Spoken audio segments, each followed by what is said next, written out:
Most people want a better life, but they repeat the same habits every single day. Then they wonder why nothing changes. The truth is harsh. Your habits are either building the life you want or destroying it. These are the 5 powerful daily habits that can completely transform your life. Habit 1. Win the first hour of your day. How you start your morning often determines how you live your entire day. Most people wake up and immediately reach for their phones. They begin the day reacting instead of leading. Instead, protect your first hour. Wake up, drink water, move your body. Spend a few minutes planning your day.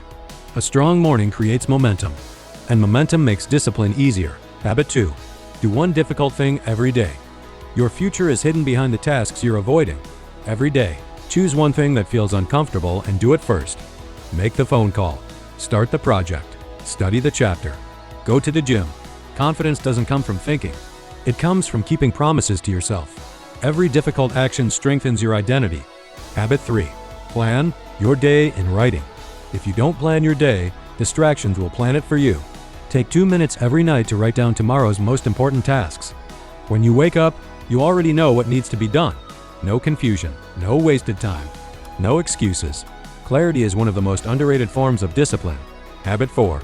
Read every single day. Most people scroll every day. Very few people learn every day. Reading for just 10 pages a day may not seem like much, but small improvements compound. 10 pages a day becomes thousands of pages over time, and knowledge, applied consistently, changes lives. Habit 5. Do a night reset. Never end your day by simply collapsing into bed. Spend 5 minutes reviewing your day. Ask yourself, what went well? What can I improve tomorrow? Prepare your clothes. Write tomorrow's priorities. Reset your environment. Winning tomorrow begins the night before. Start with one habit. Master it. Then add another.